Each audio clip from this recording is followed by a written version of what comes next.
Hello and welcome back to another video. Today's Wednesday, so this is Waffle on a Wednesday, where I answer your questions to the best of my ability. And for those of you that are new here, my name's Mel and I live full time in this Mercedes Sprinter camper van that I converted all by myself. And when I say I converted it by myself, I really do mean I converted this entire van all on my Jack Jones.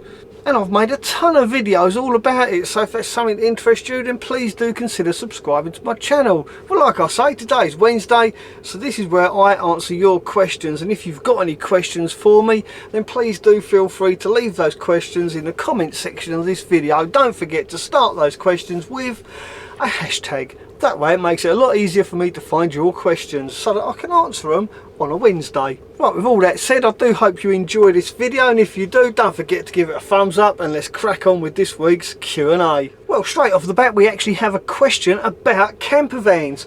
Makes a change from the usual personal questions I usually get. So thank you, Mark Clark, for this question. So Mark asks, "Hi Mel, would you consider using a welfare van as a base conversion into a camper van, as most already have extra seats, heaters, sinks, waters, split chargers, etc. fitted?" Well, Mark, like I mentioned earlier, I've got a ton of videos on my channel all about converting vans into a camper, and it just so happens I've got an entire playlist of when I actually converted a welfare van into a camper van. And for those of you that aren't sure what a welfare van is, because I know some of you are going to ask, a welfare van is quite simply a mobile canteen, or somewhere where workers that are working in remote locations can come and sit, have a cup of tea, have a relax. Some of them have toilets, some of them even have emergency showers fitted into them. And the one I had even had a microwave, it had a massive inverter, huge battery bank, and like Mark says, it even had a heater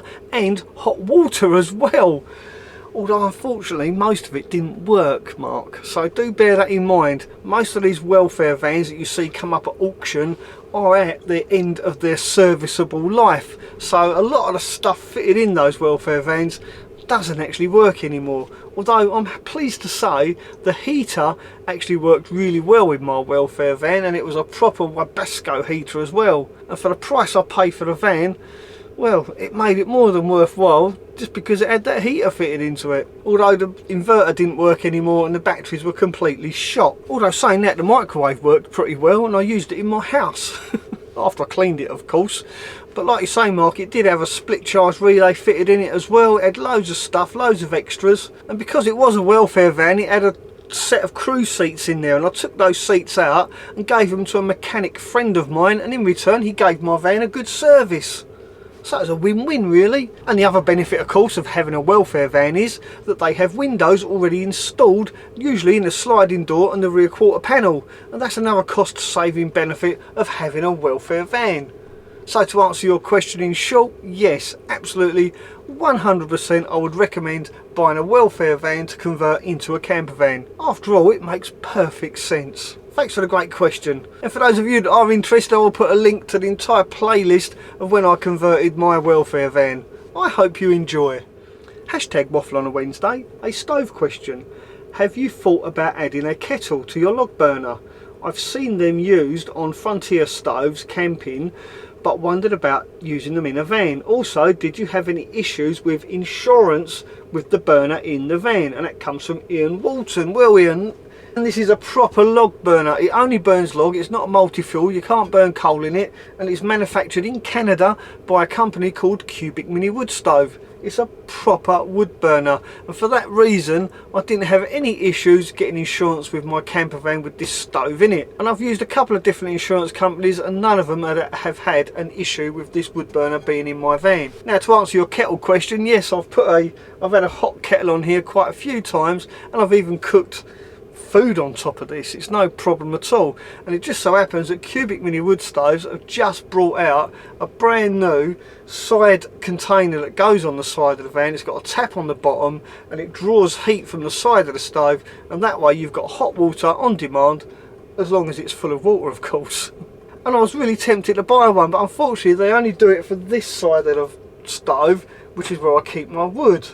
They don't do it for this side because that's where the door opens and the tap would actually hit the glass, so that's why they only make the kettle for this side of the van. I called it a van, didn't I? for this side of the stove. But as you can see, that's where I keep my wood.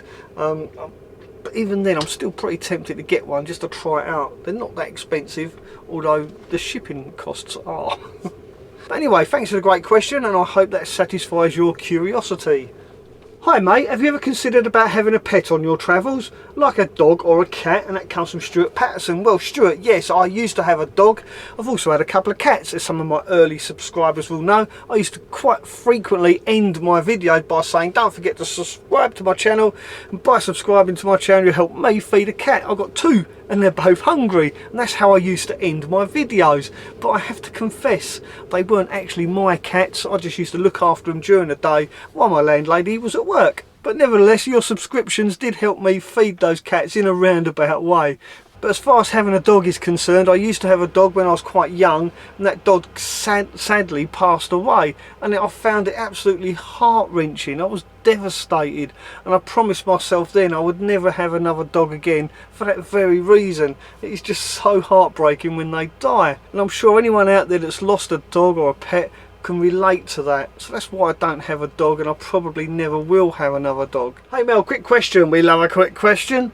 Regarding the triflow tap and filter system, would a well submersible pump be powerful enough to run the triflow system? That comes from Wittering Trucker. I'm really not sure, buddy. You'd have to ask them that. In my triflow filter tap video, I did actually leave a link to their website. I'm sure if you got in touch with them, gave them all the details about your pump, they'd be more than happy to let you know whether or not your pump will be powerful enough to force water through their filter. I'm pretty sure it will be, but do please ask them first. Thanks for the great question. Good luck. I hope it works for you. Hashtag waffle on a Wednesday. I hope I don't get troll of the week for this. Never start a question with I hope I don't get troll of the week. It's not a good way to start a question. But where was troll of the week on your last episode? I really enjoy hearing about the trolls. A great vid, notwithstanding. Well done, Mel. Well, I think that's a brilliant question, and I don't want to disappoint anybody, so let's have this week's troll of the week. Troll of the week. Now, a little while ago I made a video about the ultra quiet diesel heater fuel pump. They really are super quiet. I've actually got mine installed now, and it is super whispery quiet now that it's run in. Now, during the course of that video I just happened to mention that these ultra quiet diesel heater fuel pumps look very similar to the fuel pumps that are used in the diesel heaters that are manufactured in Russia. And I simply said, but we won't talk about that. It was just a passing comment. Nothing malice intended in that at all. That was it. That's all I said. But anyway, a lot of people have actually picked up on that and had a go at me. And Phil is one such person. And I'm quite insulted by this. And he says, so you don't care for the Russian military, but supporting the Chinese Communist Party is fine. So Phil, you're telling me you don't buy anything that's manufactured in China? Really? I bet your van or your house is pretty sparse looking and probably has no electrics in it at all, if that's the case. Because let's face it, a lot of stuff is manufactured in China, regardless of their political agenda. Everybody buys them because they're cheap. And that's all I've got to say about that. Apart from, if you haven't seen the video that I made about my ultra quiet diesel fuel pump, I'll leave a link to it up here. Now let's move swiftly along to our next question. And the very next comment comes from Michael Britt, and he says, Happy New Year, Mel. The new pump is definitely quieter. I was interested in the soundtrack you played while moving your personal effects. Thanks for the time it took you to make the video.